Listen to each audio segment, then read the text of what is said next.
calorie restrictive diets can damage your metabolism. This is a bunch of BS. If you accept the fact that you can damage your metabolism, you're saying, oh, I can't utilize this superpower that is one of the coolest things about my body. I gotta treat my body as if my metabolism is this fragile thing that I can't use to my advantage.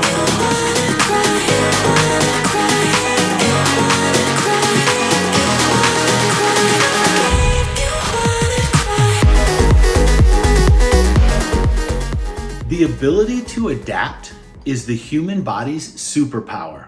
Have you ever heard of the Biggest Loser study? This is a study that showed that the Biggest Loser contestants, after a period of time, a lot of them had gained back all the weight they lost, and it showed that their metabolisms did not go back to the way they were previously. The majority of the analysis of this Biggest Loser study says calorie restrictive diets can damage your metabolism. This is a bunch of BS. My metabolism is constantly adapting to what I'm doing. And I'll give you an example. When I finish a prolonged fast, if I continue to eat small portions and not take a binge meal, I can ride out the benefits of that fast for months and months. I can literally be satisfied with smaller portions. I find that food tastes better, but I have had fasts in the past when I broke the fast, I was not disciplined. And within a few days, I transitioned back to my normal diet and I had a binge meal.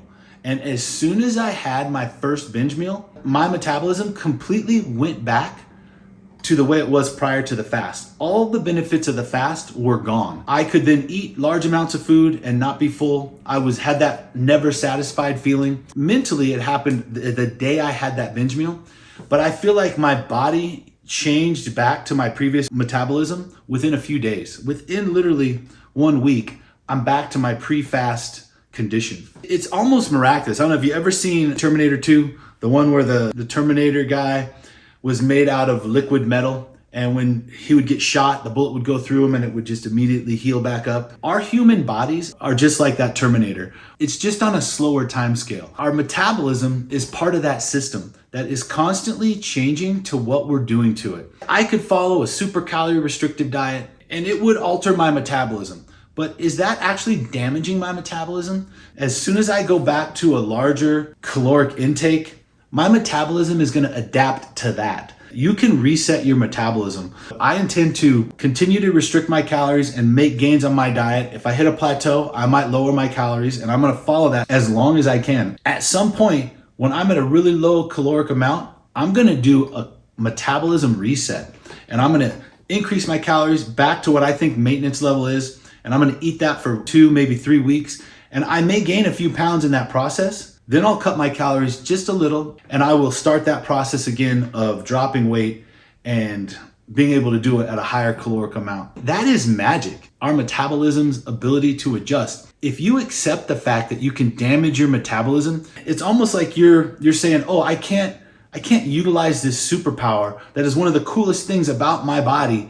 I can't even use it. I gotta treat my body as if my metabolism is this fragile thing that I can't use to my advantage. When I feel hungry physically in my body, that is usually when I think I'm losing weight. I'm trying to find ways to embrace hunger. One thing I learned on my 21-day fast is hunger always passes. Even after 20 days of not eating any food and only drinking water. On that 20th day, there was a moment when I had real physical hunger. I had figured out a system of where I would feel hunger and then I would do something.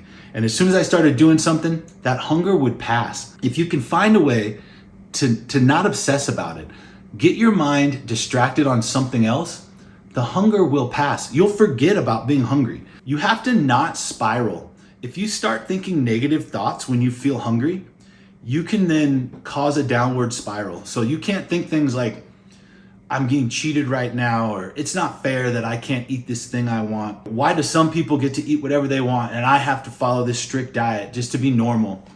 As soon as you start thinking those thoughts, identify them and replace them with some other thoughts. Either do a project, do a hobby that interests you, interact with somebody, or think of positive thoughts like, I'm making gains right now, or in 3 more hours, my eating window is gonna open and I'm gonna have a huge dinner. I'm gonna have popcorn tonight. I'm gonna have a bowl of ice cream.